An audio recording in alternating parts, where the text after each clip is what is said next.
सिद्धांत है कि मैं कभी किसी के समक्ष नहीं आता। इसने प्रतिज्ञा कर रखी है, कसम खा रखी है, स्वर्ण ले रखी है कि मैं कभी किसी को किसी भी साधना से, किसी भी क्रिया से अपने ओरिजिनल रूप में दर्शन नहीं दूंगा। इसे ये धोखा देने के लिए क्या करता है, किसी को ब्रह्मा जी के रूप में दर्शन दे देता है, किसी को भगवान विष्णु जी के रूप में दर्शन दे देता है, किसी को शिव जी के रूप में दर्शन दे देता है। जब समाधि लगाकर ये हठ योग करने का डले ढोते हैं तो किसी को विष्णु रूप में दर्शन दे देता है। तो साधक मान लेता है कि ये विष्णु जी, सतगुण विष्णु ही पूर्ण परमात्मा है, इसी की महिमा की फिर ना जाने कितने ढेर सारी अनुभव की पुस्तकें लिख डाली, जिनको उपनिषद कहते हैं। ये उपनिषद लोक वेद है, जो वेदों से मिलता है वो तो वेदों की थ्योरी है, लेकिन प्रैक्टिकल इनका अपना अपने हिसाब का है। वो प्रैक्टिकल से जो फिर इन्हें अनुभव हुआ, उस अनुभव को आगे वेदों की सहारा लेकर के, वेदों में वर्णित बता करके अपना अनुभव ठोक दिया। इनको वेदों का ज्ञाता मानकर हम सभी प्राणियों ने ये जान लिया कि महर्षि बड़े साधक थे, बड़े संस्कृत के ज्ञाता हैं, और इन्होंने जो कहा सुना और देखा पढ़ा वेदों से ही जाना, और फिर अभ्यास करके समाधि लगाकर जो अपना अनुभव लिखा, ये फाइनल है। लेकिन ये डरे डोए थे, इनको कोई ज्ञान नहीं था। इन्होंने परमात्मा को निराकार लिखा बता दिया, जबकि वेद साकार बताते हैं। तो कहने का भाव क्या है कि इन्होंने वेद नहीं समझ पाए, क्योंकि काल ने इनको अनुवाद और भाव गलत दे दिया, और वही ब्रह्मा से आगे प्राप्त करके सभी ने एक जैसा लोक वेद बना दिया। और वो लोक वेद इतना लंबा चौड़ा इतने समय से चलता आ रहा है। परमात्मा निराकार है, निराकार है, कण कण में व्यापक है, वो तो अंतर्यामी है, कहीं पे भगवान एक स्थान पर नहीं रहता है। ये इनका अपना लोक वेद था, दंत कथा थी, ये वास्तविक ज्ञान नहीं था। इसने प्रतिज्ञा की हुई है कि मैं किसी के समक्ष नहीं आता, ये मेरा अटल घटिया नियम है। घटिया था पे जब भगवान और ब्रह्मा विष्णु महेश का पिता, और पिता भी पुत्रों को दर्शन नहीं दे रहा, तो वो दोषी है, उसमें कोई दोष है न। सामने क्यों नहीं आता के बिजली पड़े। कबीर परमात्मा आए और हजारों बार आए, प्रत्येक युग में आए परमात्मा, 120 वर्ष रह के गए। ढोल के डंके से परमात्मा ने कहा आई एम गॉड, लेकिन नहीं माना, क्योंकि हमारी जो लोक वेद था वो परमात्मा के यथार्थ ज्ञान से विपरीत था। और इन सभी अज्ञानी ऋषि महर्षियों ने अपने लोक वेद के आधार से हमें ये कह रखा था कि भगवान निराकार है, कोई अपने आप को साकार बताता भगवान नहीं है। साकार में कोई कहता मैं भगवान हूं, भगवान नहीं है। ऐसे हम उस आधार पर पूर्ण रूप से आधारित हो गए, उस गलत ज्ञान पर। अब गीता जी अध्याय नंबर 7 के श्लोक नंबर 24 और 25 में क्या कहता है गीता ज्ञानदाता? बुद्धिहीन पुरुष अबुध है, मेरे अनुत्तम अविनाशी परम भाव को न जानते हुए। इन्होंने अनुत्तम शब्द लिखा, अनुत्तम का अर्थ अनुत्तम कर दिया। अनुत्तम माने घटिया। बुद्धिहीन पुरुष मेरे अनुत्तम अविनाशी परम भाव को न जानते हुए मन इंद्रियों से परे मुझ सच्चिदानंद परमात्मा को मनुष्य की भांति जन्म कर व्यक्त भाव को प्राप्त हुआ मानते हैं। आप खुद पढ़िएगा गीता जी, तो आप रोज पढ़ा करते, पर ई पढ़ोगे जब आनंद आओगा। देखिए गीता जी अध्याय नंबर 7 का श्लोक नंबर 24, श्रीमद् भगवत गीता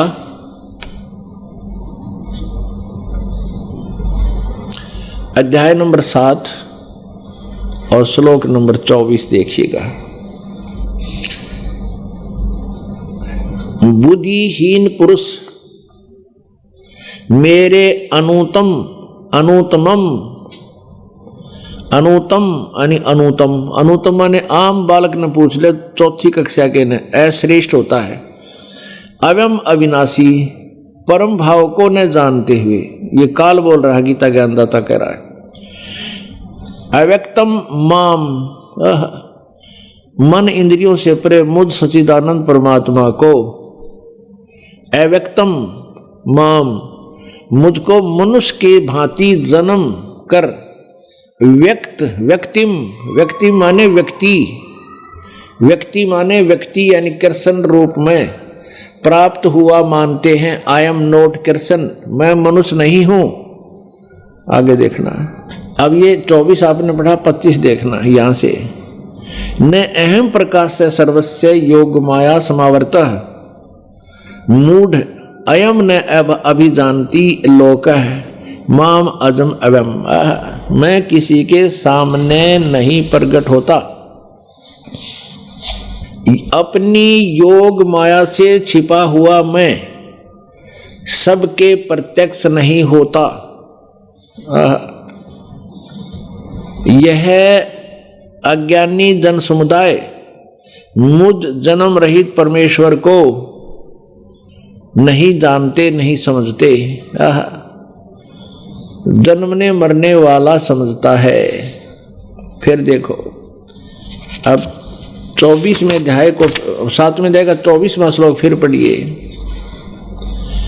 ये क्या कहता है कि ये मूर्ख ये बुद्धिहीन पुरुष मेरे अनुतम अविनाशी परम भाव को, घटिया अटल नियम को नहीं जानते हुए मुझ अव्यक्त को, अव्यक्त माने जैसे सूर्य बादलों के पीछे छुपा रहता है लेकिन वो है वहां पर विद्यमान, अव्यक्त, क्योंकि इसको आगे क्लियर करता है, मैं अपनी योग माया से छुपा रहता हूं। मुझ अव्यक्त को, मुझ छुपे हुए को ये मनुष्य जन्म लेकर आया हुआ व्यक्ति भाव को प्राप्त हुआ मानते हैं, मुझे कृष्ण मान रहे हैं, मैं कृष्ण नहीं हूं। अब 25 में देखना क्या कहता है कि मैं अपनी योग माया से छुपा रहता हूं, गुप्त रहता हूं। मैं अपनी योग माया से छिपा हुआ, कहता है मैं गुप्त रहता हूं, सबके प्रत्यक्ष नहीं होता। अब श्री कृष्ण जी ये सब थोड़ा ही बोल सकते, वो तो सामने खड़े थे, सबने देखे, कृष्ण अर्जुन देखा है, सारा देश देखा था। मैं सबके प्रत्यक्ष नहीं होता, यह अज्ञानी जन समुदाय, ये मूर्ख लोग मुझ जन्म रहित अविनाशी को नहीं जानते। अजम, मुझे जन्म ना लेने वाले को, अजम माने जन्म ना लेने वाले को ये नहीं जानते। अपने आत्मा इस काल भगवान ने ये प्रतिज्ञा कर रखी है कि मैं कभी किसी के सामने नहीं आता, नहीं आऊंगा।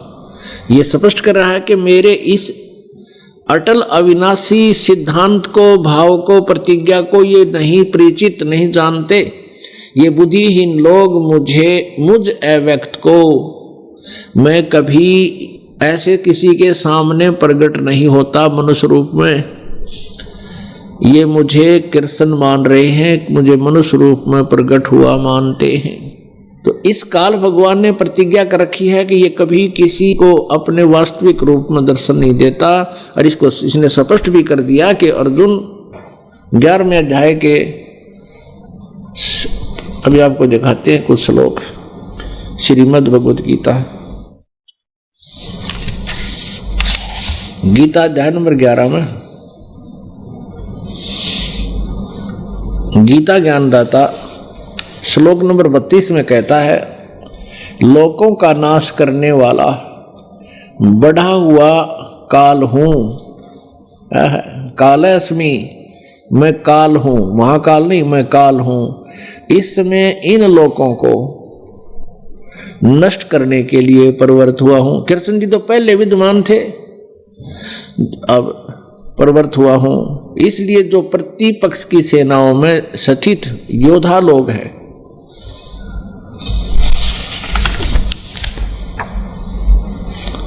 वे सब तेरे बिना भी नहीं रहेंगे, अर्थात तेरे युद्ध ना करने से भी इन सब का नाश हो जाएगा। अब गीता अध्याय नंबर 11 के श्लोक नंबर 46 में अर्जुन कहता है, ये देखिए अर्जुन वाच, ये अर्जुन बोल रहा है,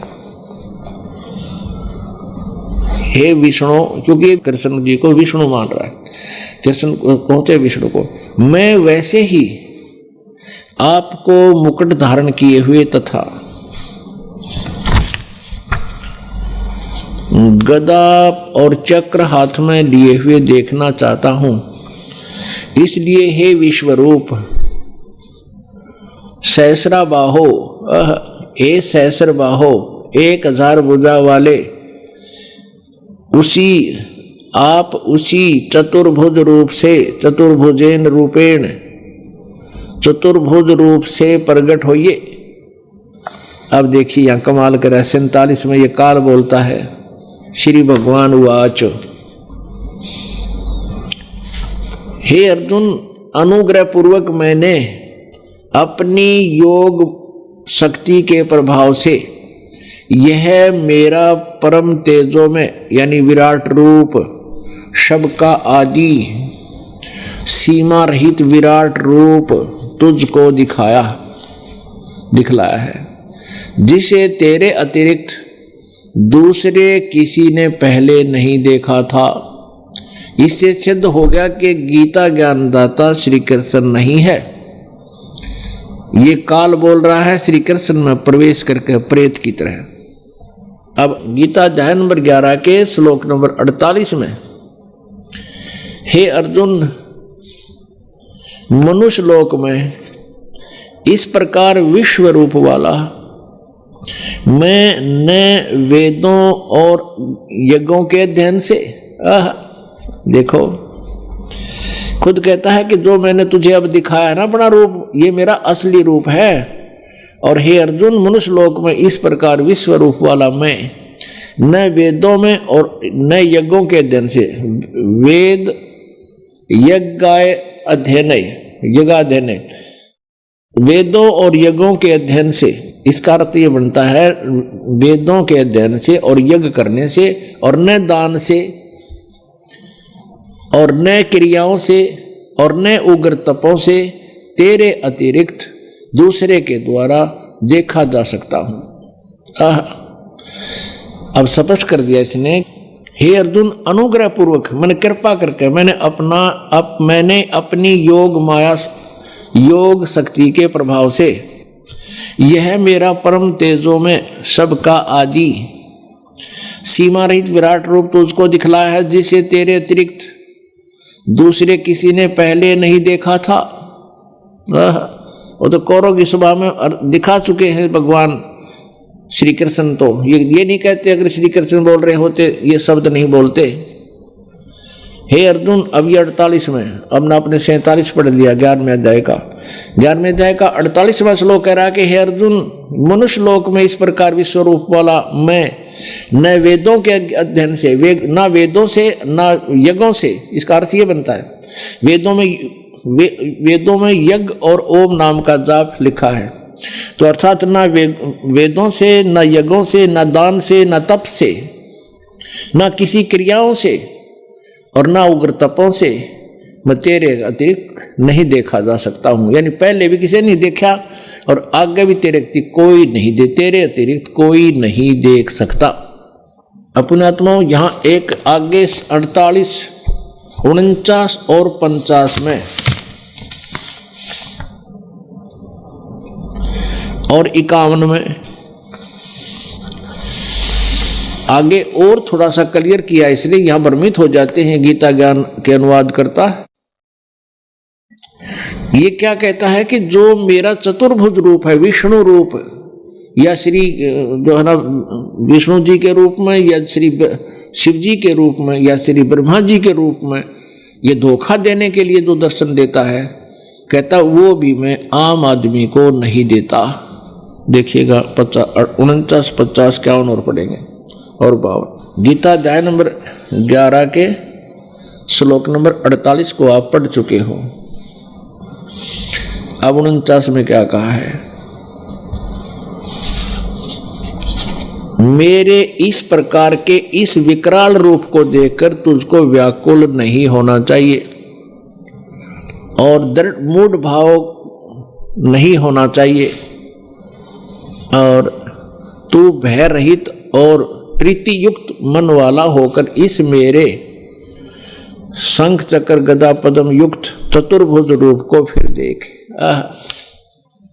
अब चतुर्भुज रूप को फिर देख, वो तो काल रूप समेट लिया उसने। 50 में कहा है, 11 में जाएगा 50 में। ये संजय बोल रहा है, वासुदेव भगवान ने अर्जुन के प्रति इस प्रकार कहकर फिर वैसे ही अपने चतुर्भुज रूप को दिखलाया और फिर महात्मा श्री कृष्ण ने सौम्य मूर्ति होकर, यानी फिर श्री कृष्ण रूप दिखा दिया, चतुर्भुज रूप दिखाकर विष्णु वाला वही काल। इस भयभीत अर्जुन को धीरज दिया। 51 में अर्जुन बोला, हे जनार्दन, आपके इस अतिशय मनुष्य रूप को देखकर अब मैं स्थिर चित हो गया हूं, क्योंकि मेरा दिल का धड़का मिट गया। अब मैं जो डर रहा था ठीक हो गया तेरे कृष्ण रूप न देखकर। आप अपनी स्वाभाविक स्थिति को प्राप्त हो गया हूं।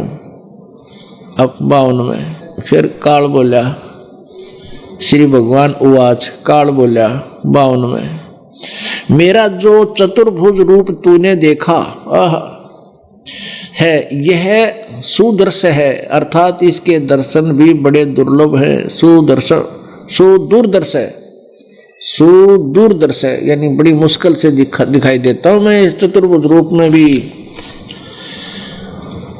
ही अतिशय दुर्लभ है। यहां देखो, सुदूरदर्श है, सुदूरदर्श है, अर्थात इसके दर्शन बड़े ही दुर्लभ हैं। देवता भी सदा इस रूप के दर्शन की आकांक्षा करते हैं। 53 में फिर काल बोल रहा है, जिस प्रकार तुमने मुझको देखा यह मेरा इस प्रकार चतुर्भुज वाला रूप वाला मैं न वेदों से कहते ये भी रूप मेरा वेदों से नहीं, मैं अपनी मर्जी से दिखा दूं, किसी ने दिखा दूं, न वेदों से न तप से न दान से न यज्ञ से देखा जा सकता हूं।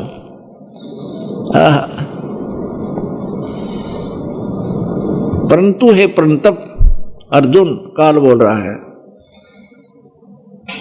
अनन्य भक्ति के द्वारा